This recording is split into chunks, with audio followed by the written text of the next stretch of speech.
Okay. रणरंगधीरं राजीवनेत्रं रघुवंशनाथं कारुण्यरूपं करुणाकरंतं श्रीरामचंद्रं शरणं प्रपद्ये। तो पिछली कक्षा में हम अरिष्ट विवेचनाध्याय, जो बृहत्पाराशर में बताया गया है अरिष्टाध्याय, उसमें के कुछ श्लोक देख चुके थे। आगे देखेंगे। तो श्लोक नंबर 12 से फिर से देखते हैं। पापान्वितः शशिधर्मे द्यून लग्न गतो यदि शुभैरवेक्षित युतस्तदा मृत्यु प्रदः शिशोः संध्यायां चंद्रहोरायां गंडान्ते निधनाय वै प्रत्येकं चंद्र पापैश्च केंद्रगैः स्याद् विनाशनम्। तो यहाँ से हम फिर से देख रहे हैं। पापग्रह युक्त राशि धर्मस्थान सप्तम भाव अथवा लग्न में स्थित हो तो, और शुभ ग्रह के द्वारा न देखा जाता हो, न युत हो तो जातक के लिए मृत्यु कारक होता है। ऐसा यहाँ पर एक विवेचन किया है। पापान्वितः शशि धर्मे, तो पाप ग्रहों से युक्त होकर के, राशि हो गया है, वहां शशि होना चाहिए। पाप ग्रह युक्त शशि धर्म स्थान अर्थात नवम भाव, सप्तम भाव अथवा लग्न में स्थित हो और शुभ ग्रह के द्वारा न देखा जाता हो, और न युत हो अर्थात न युति करता हो न दृष्ट हो, तो जातक के लिए मृत्यु कारक होता है। संध्या के समय और चंद्र की होरा हो, संध्या काल हो, और चंद्र की ही होरा हो, और लग्न गंडांत कर्क वृश्चिक मीन लग्न का अंत तथा सिंह धनु और मेष का आदि जो भाग बताया गया है, ये लग्न गंडांत बताया गया है। तो इनमें जन्म हो तथा चंद्र एवं पाप ग्रह चारों केंद्र में हो तो ये भी अरिष्ट कारक होता है, वो भी मृत्यु प्रदान करता है। सूर्य बिंब के अर्धास्त के अनंतर, मतलब सूर्य बिंब जब आधा अस्त हो जाएगा, उसके पश्चात 3 घटी सायं संध्या कही गई है। उसके बाद 3 घटी की, तो 24 मिनट्स की एक घटी होती है, ऐसी 3 घटी की सायं संध्या कही गई है।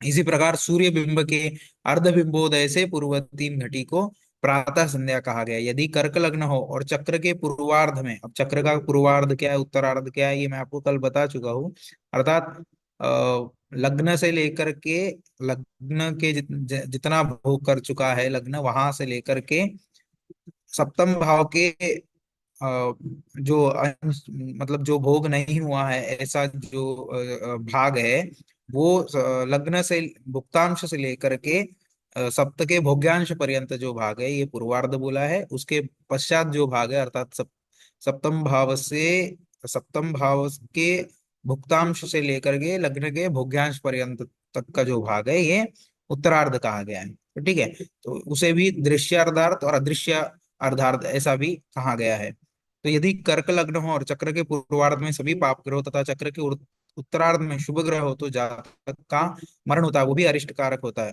तो दशम भाव से आगे चतुर्थ भाव तक चक्र का पूर्वार्ध और चतुर्थ भाव से दशम भाव तक चक्र का उत्तरार्ध कहा जाता है। यहाँ पर थोड़ा भिन्न भिन्न दिया है। इसके पूर्व कल जो श्लोकों में देखे वहां पर कुछ भिन्न बताया था। ठीक है, तो लग्न से द्वादश, षष्ठ, अष्ट और द्वितीय भाव में पाप ग्रह हो तो नाश कारक योग होता है। दोनों पाप ग्रहों के मध्य में लग्न हो तो मरण कारक होता है। लग्न तथा सप्तम भाव में पाप ग्रह हो, चंद्र पाप ग्रह से युक्त हो और शुभ ग्रह से अवलोकित न हो अर्थात दृष्ट न हो तो ये भी शीघ्र मरण कारक होता है, ये भी अरिष्ट कारक होता है करके यहाँ पर बताया है। अब आगे फिर, क्षीणे शशिनि लग्नस्ते पापैः केन्द्राष्ट संस्थितैः यो जातो मृत्युमाप्नोति स विप्रेश न संशयः। क्षीण चंद्रमा अर्थात जो पाप चंद्रमा जिसे कहेंगे, जो क्षीण हो चुका है ऐसा चंद्रमा लग्न में हो और पाप ग्रह केंद्र तथा अष्टम स्थान में हो तो जातक की मृत्यु होती है, वो भी अरिष्ट कारक होता है शिशु के लिए। तो इसमें संशय नहीं है करके कह रहे हैं। तो दो पाप ग्रह के मध्य में चंद्र लग्न में हो अथवा अष्टम द्वादश सप्तम में हो तो जातक को शीघ्र मरण प्राप्त होता है। एक्चुअली ये जो अरिष्ट योग है और अरिष्ट भंगाध्याय है और भावाधीश फल, इसमें केवल ग्रह के योग बताया है, स्थिति बताई है, क्या होने पर क्या फल होगा इतना ही बताया है। इसका अध्ययन आप स्वयं भी कर सकते हैं, कोई कठिन विषय नहीं है। फिर भी हम थोड़ा इसके कुछ योगों को देखते हुए चलेंगे। आर्या जी, आपको इसकी पूर्व की कक्षा में कुछ डाउट है तो आप अभी पूछ सकते हैं। इसकी पूर्व की कक्षा में कुछ डाउट है आपको?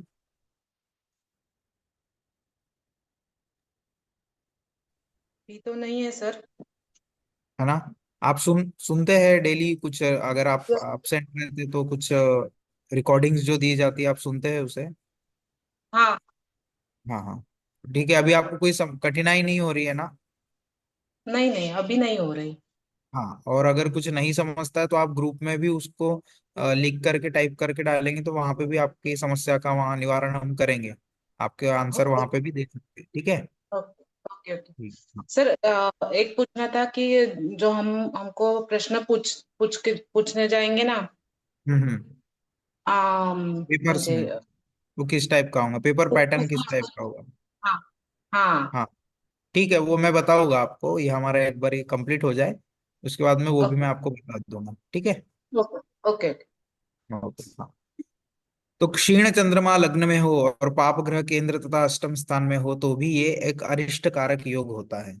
और उसके बाद में और भी अरिष्ट बताया, तो दो पाप ग्रह के मध्य में चंद्र लग्न में हो, मतलब दो पाप ग्रह के मध्य हो करके, अर्थात उनके साथ युति इत्यादि करके चंद्रमा लग्न में हो अथवा अष्टम द्वादश तो सप्तम में हो तो भी वो अरिष्ट कारक योग होता है। तो दो पाप ग्रह के मध्य में चंद्र, फिर से एक और एक बता रहे योग, तो दो पाप ग्रह के मध्य में चंद्रमा होकर लग्न में स्थित हो और पाप ग्रह सप्तम में हो, अष्टम में हो, तो माता सहित जातक की वहां पर मृत्यु होती है। जो शिशु होता है, उस शिशु की माता की भी मृत्यु हो जाती करके वहां पर एक योग बताया। तो लग्न से द्वादश नवम अष्टम भाव में शनि रवि मंगल हो एवं शुभ ग्रह के द्वारा दृष्ट न हो तो भी वो अरिष्ट कारक होता है। जिसके जन्म समय में दृष्टान अथवा सप्तम भाव में पाप ग्रह और क्षीण चंद्र लग्न में हो तो जातक का शीघ्र अरिष्ट होता है, मतलब वो अनिष्ट कारक योग वहां पर एक और बताया है कि शीघ्रता से वहां पर उसे मृत्यु प्राप्त होती है। जिस जातक के जन्म लग्न से आपोक्लिम स्थान, तो ये हमने देखे थे, केंद्र पणफर आपोक्लिम स्थान। तो जिस जातक के जन्म लग्न से आपोक्लिम भाव में सभी ग्रह निर्बल होकर स्थित हो, मतलब सभी निर्बल ही हो जाए और आपोक्लिम स्थान में हो, तो उस जातक का 2 या 6 महीनों में वहां पर मरण हो जाता है करके यहाँ पर बताया। इस ग्रंथ में सूती का अध्याय दिखा नहीं है मुझे, तो सूती का अध्याय भी आपको बर्थ करके जो दिया है वो आपको सिलेबस में है। अगर आपको कोई लाइब्रेरी वगैरह वहां से अगर ये वाली बुक मिलती है तो इसमें आपको सूती का अध्याय प्राप्त होगा। अन्यथा आप अगर बोलेंगे तो मैं उसको स्कैन करके आपको भेज दूंगा, ठीक है। तो ये कुछ योग यहाँ पर अरिष्ट बताया। अब मातृ कष्ट कथन करके बता रहा है यहाँ पे। तो त्रिभी पाप ग्रही सूतौ चंद्रमा यदि दृश्यते मातृनाशो भवेत् तस्य शुभैर्दृष्टि शुभम वदेता। आर्या जी कुछ कहना चाह रहे हैं आप? हाँ हाँ। सर, एका ग्रहाची दुसऱ्या ग्रहावर दृष्टी असते ना. हाँ। हा. म्हणजे आता तो म्हणजे त्याची दृष्टी वाईट आणि चांगली हे कसं काय म्हणजे हे करायचं असतं. तो उसमें दृष्टि का ऐसा है कि पाप ग्रह पाप ग्रह की दृष्टि अगर शुभ ग्रहों पे पड़ रही है, ठीक है, समझ हम्म, लीजिए, पाप ग्रह की दृष्टि अगर शुभ ग्रहों पे पड़ रही है तो वो पाप ग्रह की दृष्टि पड़ने से उसका फल जो है वो, जो शुभ ग्रह अच्छा फल देने वाला है वो थोड़ा उसका कम हो जाएगा, या तो कुछ योग ऐसे बनेंगे कि वो फल को नष्ट कर देगा। तो ठीक है, तो ये पाप ग्रह की दृष्टि शुभ ग्रह के लिए अच्छी नहीं होगी। और एक होता है कि कहते हैं कि उसके मित्र की दृष्टि है, मतलब जैसे शनि और शुक्र दोनों मित्र है आपस में, ठीक है, और हम्म, लेकिन शुक्र शुभ ग्रह होते भी मित्र ग्रह से दृष्ट हो रहा है कहेंगे, ठीक है, तो उस समय में उसके लिए वो दृष्टि अच्छी हो जाएंगी। ऐसे कुछ योग बताए गए कि अपने मित्र से दृष्ट हो, है ना, या शुभ ग्रह से दृष्ट हो या पाप से दृष्ट हो, ऐसे योग में ही कथन किया गया है। ठीक है, तो जिस हाँ हाँ योग में जिस प्रकार का वहां उल्लेख प्राप्त होता है उसके अनुसार हम वहां पर फल देख सकते हैं। तो बुरी दृष्टि देखा जाए तो पाप ग्रह की शुभ ग्रह पे दृष्टि पड़ना ये अच्छा नहीं है ना। और हाँ फिर यदि उसके शत्रु ग्रह की दृष्टि अगर उस पे पड़ रही है ना, कि जैसे हम्म, सूर्य सूर्य जो ग्रह है, सूर्य का शनि और शुक्र शत्रु है, ठीक है, तो शुक्र शनि यदि सूर्य को देख रहे हैं तो सूर्य के लिए शुक्र और शनि की दृष्टि अच्छी नहीं है, ठीक है, तो यहाँ पर मित्रता देखना है और शुभ ग्रह पाप ग्रह है ये देखना है। तो इस प्रकार से आप जान पाएंगे कि वो दृष्टि अच्छी है या अशुभ है या शुभ है, ये आप इस प्रकार समझ पाएंगे। ठीक है, समझ में आया हाँ. आपको? फक्त सर, म्हणजे आता पहिल्या घरात समजा ग्रह आहे. हम्म। 12 घरं असतात ना. हाँ हाँ। हा. आणि मग ते पहिल्या घराची दृष्टी कोणत्या घरावर असं ते कसं समजायचं म्हणजे. म्हणजे पहिल्या घराची दृष्टी कोणत्या घरावर? हा हाँ, हा अभी समझ में आया। हा म्हणजे तो मग हा कसं ते कसं काय लक्षात येतं ओके की ओके, आता ह्या कल कल घरात? मैंने, हाँ समझ गया मैं। तो हाँ कल मैंने दृष्टि के विषय में आपको बताया था हाँ। कि सभी ग्रह जो होते हैं वो अपने स्थान पर हम्म जहां पर वो खड़े हैं, अब वहां पर केवल आप हाउसेस को नहीं देख सकते, और सभी जगह मतलब पहले में हो चाहे दूसरे में हो, कहीं पर भी स्थित हो, तो सभी हम्म ग्रह अपने स्थान से सप्तम स्थान को पूर्ण दृष्टि से देखते हैं। अब जैसे कि मान लीजिए कि अभी मैं लग्न भाव से ही आपको समझा रहा हूँ, जो फर्स्ट हाउस होता है उसी से आपको बता रहा हम्म हूँ। तो हम्म पहले लग्न स्थान में यदि मान लीजिए सूर्य है, हम्म, और सप्तम भाव में मान लीजिए शुक्र है, ठीक है, तो उसकी पूर्ण दृष्टि उस पे है, किस पे, सूर्य की दृष्टि शुक्र पे है। या फिर हम ऐसा भी बोल सकते हैं दोनों एक दूसरे से अपोजिट है, तो शुक्र भी सूर्य को देख रहा है, ऐसा भी हम बोलेंगे। ठीक है, समझ में आ रहा है? हाँ हाँ हाँ। हाँ।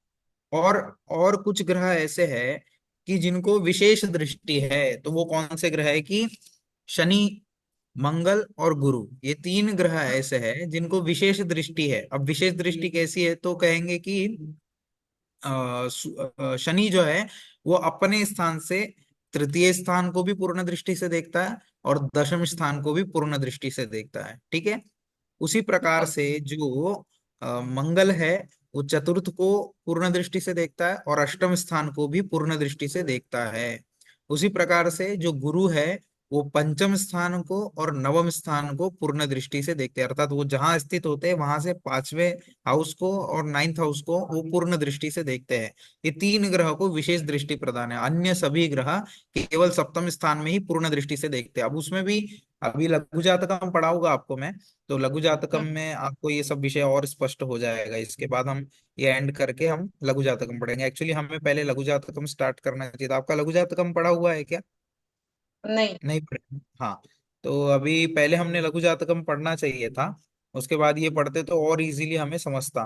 तो मुझे वो आइडिया नहीं था कि आपको लघु जातकम है करके, तो अभी मैंने देखा जब जो संस्कृत वाला आपका जो एक पेपर है उसमें लघु जातकम है आपको, तो लघु जातकम आप जब पढ़ेंगे उससे और स्पष्ट हो जाएंगे, क्योंकि ग्रहों की एक पाद दृष्टि, द्विपाद दृष्टि, त्रिपाद दृष्टि और पूर्ण दृष्टि से, मतलब एक 100% होता है, उसमें 25%, 50%, 75% और 100%, तो ये दृष्टि को भी ऐसे चार भागों में विभाजित किया है। तो ग्रह की एक पाद दृष्टि का अर्थ होता है कि वो तृतीय और दशम को देखते हैं।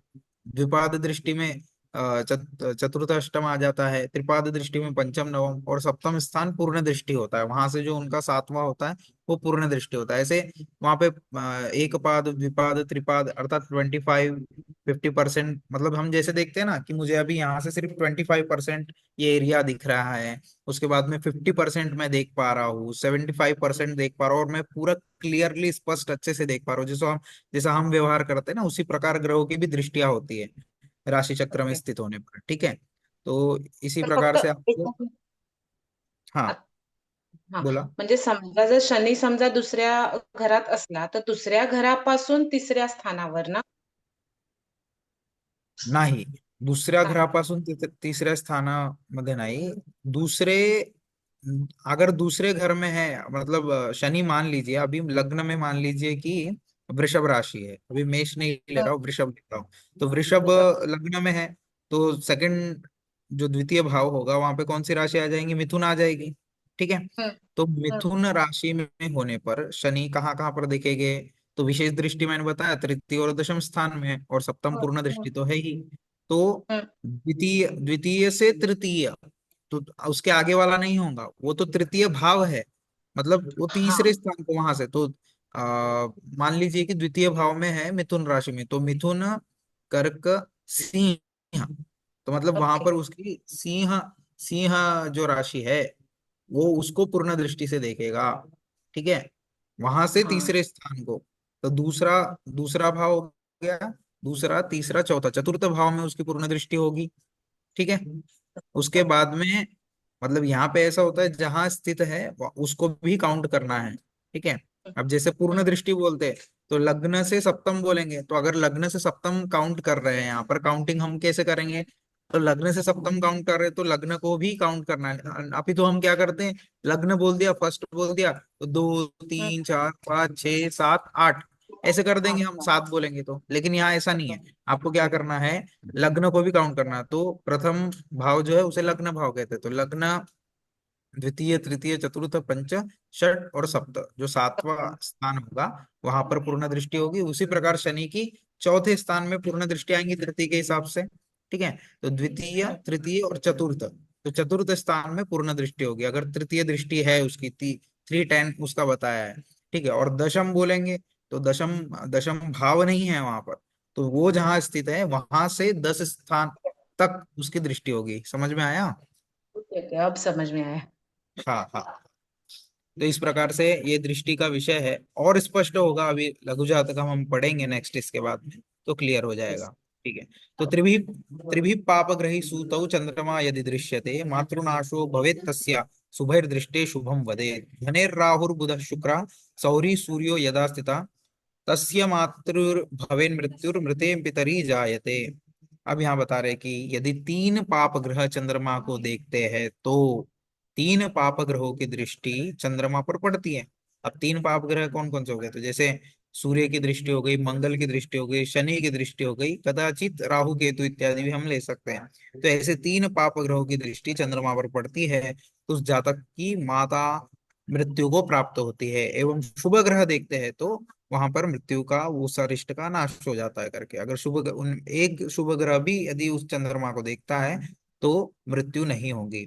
और धन अर्थात द्वितीय भाव में राहु, बुध, शुक्र, शनि एवं सूर्य स्थित है तो पिता के मरण के अनंतर जातक का जन्म होता है और उस जातक की माता भी मर जाती है। एक्चुअली ये हमारा कल हो चुका था, ये रिपीट हो रहा है फिर से। ये कल विषय मैंने बता चुका हूँ। तो इसका पित्रारिष्ट हो चुका था।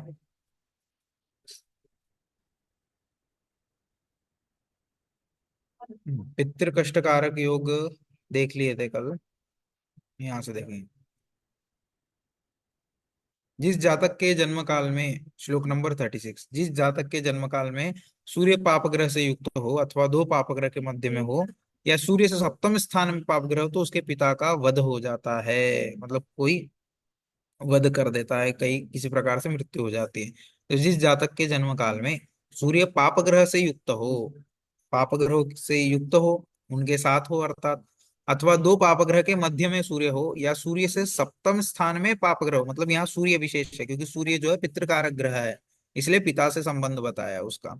ठीक है। तो सूर्य से सप्तम स्थान में पाप ग्रह हो तो उसके पिता का वध हो जाता है। ठीक है। सूर्य से सप्तम स्थान में कोई पाप ग्रह स्थित होगा तो वहां पर बता। और लग्न से सप्तम में सूर्य, लग्न से सप्तम स्थान में सूर्य, दशम में भौम एवं द्वादश में राहु हो तो उस जातक के पिता को कष्ट होता है। शत्रु क्षेत्रीय होकर भौम, मंगल जो है अपने शत्रु क्षेत्र, मतलब उसका जो शत्रु है उससे होकर भौम जो है दशम स्थान में स्थित हो तो जातक के पिता का शीघ्र मरण होता है। लग्न से षष्ठ भाव में चंद्रमा हो, लग्न से षष्ठ स्थान में चंद्र हो और लग्न में शनि तथा सप्तम में मंगल हो तो जातक के पिता की शीघ्र मृत्यु होती है। ये पितृकृत अरिष्ट योग बताए। पितरों के मतलब जातक का जन्म जब होगा उसके पिता का किस प्रकार से अरिष्ट होगा ये बताया। सूर्य मंगल के नवमांश में हो और शनि के द्वारा दृष्ट हो तो जातक का पिता जो है जातक के जन्म से पूर्व ही वैराग्य धारण कर अपना ग्रह त्याग देता अथवा मर जाता है। अब किसी का जन्म हुआ, अब उसका वो पता करना होगा कि इसका पिता कहाँ है क्या है इत्यादि। तो उसकी जन्मकालीन स्थिति से पता चल जाएगा कि सूर्य मंगल के नवमांश में दिखा और शनि, अब ये नवमांश क्या है इत्यादि क्या है मैंने आपको बताया, इसको आपको अभ्यास करना होगा, अध्ययन करना होगा तो आपको स्पष्ट होगा। तो सूर्य मंगल के नवमांश में होना, अब मंगल के नवमांश में होना अर्थात क्या है कि जब सूर्य मेष राशि या वृश्चिक राशि के नवमांश में आएगा तो वहां पर सूर्य मंगल के नवमांश में ऐसा माना जाएगा। और शनि के द्वारा दृष्ट हो, मंगल के नवमांश में हो और शनि से दृष्ट हो सूर्य, तो जातक का पिता जो है वो जन्म से पूर्व ही वैराग्य अर्थात संन्यास लेकर के अपना घर छोड़ चुका होगा। मतलब वो उसका जन्म होने से पूर्व ही वो जा चुका होगा। ऐसा इस प्रकार की भी स्थिति बताइए। अब बताते हैं कि लग्न से चतुर्थे दशमे पापो द्वादशे च यदा स्थितौ पितरम मातरम हत्वा देशात देशांतरम व्रजेत। तो लग्न से चतुर्थ दशम द्वादश भाव में पाप ग्रह स्थित हो तो माता पिता के मृत्यु के कारण जातक अपना घर छोड़कर देशांतर में चला जाता है। कि लग्न से चतुर्थ दशम द्वादश में पाप ग्रह बैठे हैं, तो माता पिता के मर जाने के कारण, अब उसके माता पिता नहीं है, तो हो सकता है उसको कोई लेकर के चला गया है, तो बोलता है कि अपने घर छोड़कर देशांतर में चला जाता है, मतलब उसका देश बदल जाता है। ठीक है। और राहु गुरु लग्न षष्ठ लग्न चतुर्थ भाव में से किसी एक भाव में हो, तो जातक के 23वें वर्ष में पिता का मरण हो जाता है। ये माता और पिता को होने वाले कष्ट, अरिष्ट इत्यादि के विषय में यहाँ पर बताया है। भानु पिता च जंतूनाम चंद्रो माता तथैव च पाप दृष्टि तो भानु पाप मध्य गतो पिवा। तो संपूर्ण जीवों के पिता सूर्य है और माता चंद्रमा है। तो समझ में आ गया। तो पितृ कारक जो ग्रह है वो सूर्य है, और मातृ कारक ग्रह जो चंद्रमा बताया था। इन दोनों के शुभाशुभ से ही माता पिता का शुभाशुभ अवगत करना चाहिए। पाप ग्रह से युक्त या दृष्ट अथवा पाप ग्रह के बीच सूर्य हो तो जातक के पिता को कष्ट होता है। वहां सूर्य की स्थिति देखना है। अब माता पिता का विचार जब जब भी करेंगे कि उसके माता पिता स्वस्थ रहेंगे या कैसे रहेंगे इत्यादि, जब भी विचार किया जाएगा तो सूर्य और चंद्र से किया जाएगा। पिता के लिए विचार करना है तो सूर्य का विचार करना है वहां पर, और मातृ विचार करने के लिए चंद्रमा से आपको देखना है। तो पाप ग्रह से युक्त या दृष्ट अथवा पाप ग्रह के बीच होगा, मतलब किसी पाप ग्रह की दृष्टि हो या पाप ग्रह के साथ सूर्य होगा, तो जातक के पिता को कष्ट होता है। सूर्य से षष्ठ अष्ट और अष्टम और चतुर्थ में पाप ग्रह हो और शुभ ग्रह से युक्त या दृष्ट न हो तो पिता को कष्ट होता है। इसी प्रकार चंद्रमा से पाप ग्रह हो तो बलाबल विवेक से माता को कष्ट अथवा मरण अवगत करना चाहिए। इस प्रकार से यहाँ पर ये आपका अरिष्ट अध्याय यहाँ पर समाप्त हुआ। अब इन अरिष्ट के एंटीडोट्स करके बोला है, अरिष्ट एंटीडोट्स ऑफ जो एविल्स करके बोला है वो यही है, अरिष्ट भंगाध्याय। तो अरिष्ट भंगाध्याय में बता रहे हैं अब कि जो ये अरिष्ट बताएगी इसका निराकरण, मतलब उसको वो बोलते हैं ना, किसी का कोई काट होता है, जैसा बोलते हैं कि लोहे लोहे को काटता है ना। अर्थात क्या होता है कि उसका विरोध करने के लिए कोई उपस्थित हो गया, तो ये अरिष्ट भंग है। वो जो एक अनिष्ट कारक योग बना, अब उसको उसका नाश करने के लिए भी कुछ योग बन जाते हैं, तो उसे भी देखना चाहिए। नहीं तो क्या होता है कि केवल अरिष्ट देख करके ही कुछ हम उपाय दे देते हैं और चिंतन करने लग जाते हैं, अरे इसकी कुंडली में इसके जन्म काल में अरिष्ट योग था ऐसा इत्यादि। या फिर ऐसा भी होता है कि अरिष्ट बता दिए लेकिन कुछ घटित नहीं हुआ, और हम झूठे हो जाते हैं कि अरिष्ट होने पर भी वो तो कुछ फल घटित नहीं हुआ आपने कहा था। लेकिन कहीं ना कहीं अरिष्ट भंग योग भी हमें देखना चाहिए, जो कि इस अरिष्टभंग योगाध्याय में बताया है। तो बोलते इत्यारिष्टम मया प्रोक्तम तद्भंगश्चापि कथ्यते यत्समालोक्य जातानाम अरिष्टारिष्टम वदेद बुधः एकोपि ज्ञार्य शुक्राणाम लग्नात् केंद्रगतो यदि अरिष्टम निखिलम हन्ति तिमिरम भास्करो यथा। जिस प्रकार से अब यहाँ पे अलग अलग उपमाएं दी गई है, जिस प्रकार से अंधेरे का नाश सूर्य करते उस प्रकार से वरिष्ठ का नाश वहां पर ये ग्रह करता है इत्यादि उपमाएं भी दी गई है। तो यहाँ पर अरिष्ट भंग बता रहे, तो शुभाशुभ को सम्यक रूप से जानकर फलादेश करना चाहिए। लग्न से केंद्र में बुध गुरु शुक्र सभी हो, अर्थात लग्न स्थान से केंद्र स्थान प्रथम चतुर्थ सप्तम दशम इन स्थानों में यदि बुध गुरु शुक्र हो अथवा एक भी हो, इनमें से कोई एक भी हो, तो वे सभी अरिष्टों का नाश कर देते हैं। जैसे कि एक सूर्य समस्त अंधकार का नाश कर देता है बोला है ना, इसलिए ये अरिष्टम निखिलम हंति तिमिरम भास्करो यथा। तो तिमिरम नाम अंधकार, तिमिर अर्थात अंधकार। तो जिस प्रकार समस्त अंधकार का नाश सूर्य करता है, उसी प्रकार बुध गुरु शुक्र ये तीनों अगर केंद्र में हो या इन तीनों में से कोई एक भी हो, तो ये समस्त अरिष्टों का नाश करते हैं। तो विशेष करके बृहस्पति का तो वहां पे महत्व है ही, क्योंकि एक प्रसिद्ध पंक्ति है ज्योतिष शास्त्र में कही जाती है कि किम कुर्वन्ति ग्रह सर्वे यस्य केंद्रे बृहस्पति करके कहा गया है। ठीक है। तो ये जिसके केंद्र स्थान में बृहस्पति होता है उसको अधिक चिंतन करने की आवश्यकता नहीं है, उसको कहीं ना कहीं से अच्छे फल वो बृहस्पति देते हैं करके बताया है। तो बलयुक्त गुरु लग्न में स्थित हो तो सभी अरिष्ट का नाश कर देते हैं। तो देखो फिर से यहाँ पर बृहस्पति का ही विषय आया।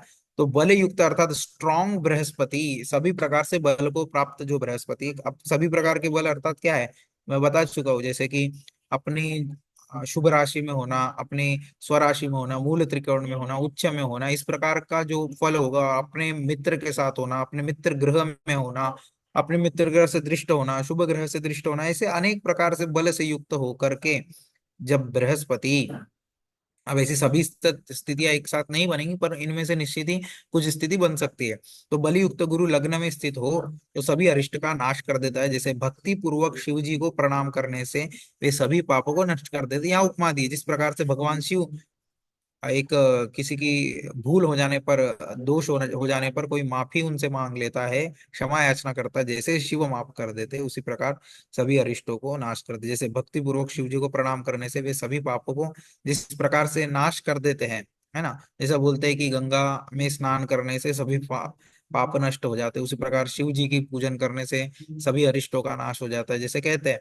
तो उसी प्रकार जब गुरु बलवान होकर के, है ना, बलयुक्त गुरु लग्न में स्थित हो तो सभी अरिष्ट का नाश करते हैं। लग्न में बृहस्पति होना सभी अरिष्टों का नाश करता है, ये आपको जानना है। उसी प्रकार तर लग्नाधीश बलवान हो। हाँ। लग्न में गुरु आणि समजा तो नीच राशीत असेल तर मग काय फळ देतो? नहीं तो वो अच्छा फल कैसे करेगा? तो यहाँ बोला है ना, बलियुक्त गुरु लग्न में स्थित हो तो, है ना, तो वो हाँ अरिष्ट के लिए वहां पर अच्छा नहीं होगा। नीच का हो गया हाँ है तो वो अच्छे फल तो नहीं देगा, क्योंकि हमने इसके पहले देखे हैं कि उच्च में हाँ कैसा फल होता है, नीच में क्या फल होता है। तो नीच का होगा तो उसका अच्छा फल नहीं होगा ना। हाँ, तो वो उसके मकर लिए लग्न शरीर म्हणून। शरीर शरीर के लिए अच्छा नहीं होगा, स्वास्थ्य के लिए अच्छा नहीं होगा वो। ठीक है। Okay okay.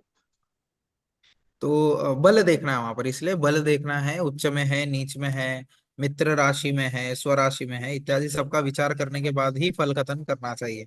तो लग्नाधीश बलवान होकर अकेला, मतलब एक अकेला ही लग्नाधीश बलवान, लग्नाधीश अर्थात क्या हो गया, लग्न में जो राशि है उसका स्वामी वो लग्नाधीश हो गया, है ना, लग्न का अधिपति हो गया।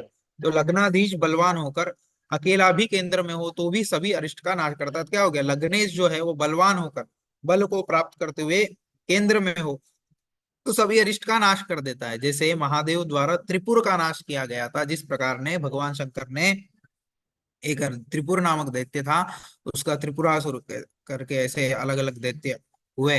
तो त्रिपुर नामक जो दैत्य हुआ, असुर हुआ, उसका नाश भगवान शिव ने जिस प्रकार किया था, उसी प्रकार लग्नेश भी सभी अरिष्टों का नाश करता है जब वो केंद्र में हो जाए बलवान होकर तो। उसी प्रकार शुक्ल पक्ष की रात्रि में जन्म हो, शुक्ल पक्ष में रात्रि काल में जन्म हो और लग्न को शुभ ग्रह द्वारा देखा जाता हो, अथवा कृष्ण पक्ष में दिन का जन्म हो और पाप ग्रह द्वारा लग्न को देखा जाता हो, तो भी सभी प्रकार के अरिष्टों का नाश हो जाता है। तो यहाँ पर शुक्ल पक्ष की रात्रि का यहाँ पर बता रहे और कृष्ण पक्ष का दिन का। तो शुक्ल पक्ष की रात्रि में किसी का जन्म हो और लग्न जो है वो शुभ ग्रहों द्वारा देखा जाता हो तो ये एक योग हो गया। उसी प्रकार कृष्ण पक्ष में दिन में जन्म हो और पाप ग्रहों द्वारा, मतलब पाप ग्रह से दृष्ट लग्न हो तो सभी प्रकारों के अरिष्ट का नाश हो। तो शुक्ल पक्ष की रात्रि में जन्म होने पर लग्न को शुभ ग्रह देखना चाहिए और कृष्ण पक्ष में दिन का जन्म होने पर पाप ग्रह से दृष्ट लग्न होगा, तो भी ये अरिष्ट भंग कारक योग बन रहा है यहाँ पर। ऐसे दो योग वहां पर बताए हैं। अब आगे बता रहे व्यय स्थाने। अब देखो यहाँ पर एक विशेष बताया है ये दोनों योग में, एक में शुभ ग्रह। अब ऐसा नहीं है कि पाप ग्रह का फल अच्छा नहीं होता। तो देखिए कि कृष्ण पक्ष में यदि दिन दिन में जन्म हो और पाप ग्रहों द्वारा ये अरिष्ट भंग योग बन रहा है, ठीक है, तो ये भी एक विशेष ध्यान देने वाला विषय है। शुक्ल पक्षे क्षपा जन्म लग्ने सौम्य निरीक्षित विपरीतम कृष्ण पक्षे तथा अरिष्ट विनाशनम करके बोला श्लोक नंबर 5 में। तो ये पाप ग्रहों से पाप ग्रह कृत अरिष्ट भंग योग है, ये भी आपको ध्यान में देना है। अब उसके बाद में व्यय स्थाने यदा सूर्य तुला लग्ने तु जायते जीवित स शतवर्षाणि दीर्घायुर बालको भवे। तो जिस जातक के जन्म में तुला लग्न हो और व्यय स्थान में सूर्य हो तो वह बालक 100 वर्ष तक जीवित रहता है। मतलब ये आयु के विषय में यहाँ कहा गया है। एक सेकेंड थोड़ा चार्ज कर।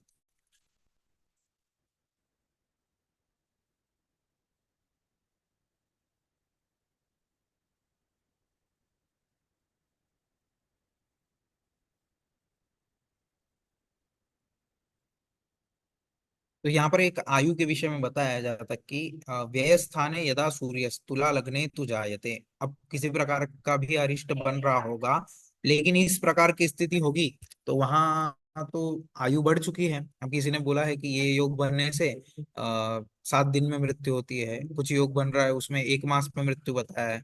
तो ये सब दिख रहा है, लेकिन वहां पर ये योग भी दिख रहा है कि जिस जातक के जन्म लग्न में व्यय स्थान में यदा सूर्य तुला लग्ने तु जायते, तो तुला लग्न हो और उसके व्यय स्थान में सूर्य हो तो तब भी जातक की आयु जो है वो 100 वर्ष तक बता दी गई है।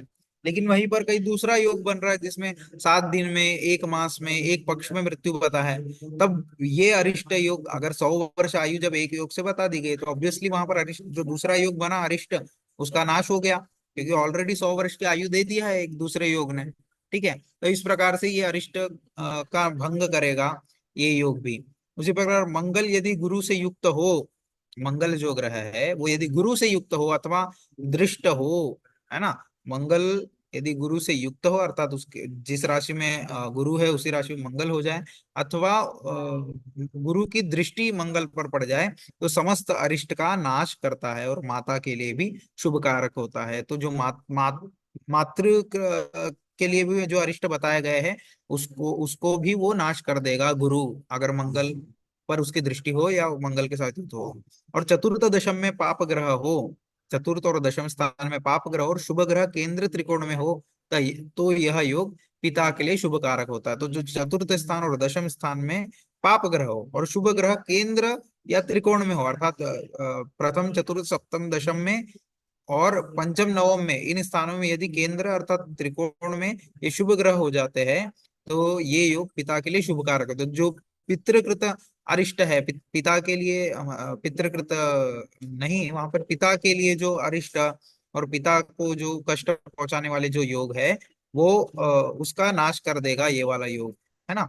तो शुभ ग्रहों के बीच में पाप ग्रह हो अथवा केंद्र त्रिकोण में शुभ ग्रह हो, तो वे शीघ्र ही समस्त अरिष्टों का नाश करते हैं, है ना। तो शुभ ग्रहों के बीच में, शुभ ग्रहों के मध्य में पाप ग्रह हो अथवा केंद्र त्रिकोण में शुभ ग्रह हो, तो वे शीघ्र ही समस्त अरिष्टों का नाश करते हैं, उस भाव का अशुभ फल नहीं होता है। ये भी एक योग ध्यान में रखना है। समझ में आया? फिर से बताता हूँ, शुभ ग्रहों के बीच में, शुभ ग्रहों के मध्य में पाप ग्रह हो, अर्थात उसके आगे वाली राशि और पीछे वाली राशि ऐसा भी देख सकते हैं, तो इनके मध्य में पाप ग्रह हो, अथवा ये एक प्रकार की कंडीशन हो गई। सेकंड कंडीशन बोल रहे कि केंद्र त्रिकोण में, तो प्रथम चतुर्थ सप्तम दशम ये केंद्र स्थान है, पंचम नवम त्रिकोण स्थान, इन स्थानों में शुभ ग्रह हो, तो वे भी शीघ्र ही समस्त अरिष्टों का नाश करते हैं, उस भाव का अशुभ फल नहीं होता, और उस भाव का भी अशुभ फल नहीं होता, उस भाव से जनित जो अशुभ फल है उसका भी नाश कर देते हैं, ऐसा बताया है। तो इस प्रकार से अरिष्ट और अरिष्ट भंग योग को हमने यहाँ देखे हैं। और इसके आगे जो आपको है अब, भाव विवेकाध्याय नहीं, भावाधीश फलाध्याय आपको सिलेबस में है, तो उसकी ओर हम चलेंगे। और आज की कक्षा तो यही विराम लेती है, और नेक्स्ट क्लास में हम भावाधीश फलाध्याय इत्यादि जो आगे सिलेबस का विषय है उसको देखेंगे। ठीक, ठीक है, रिकॉर्डिंग स्टॉप कर दीजिए अक्षय जी।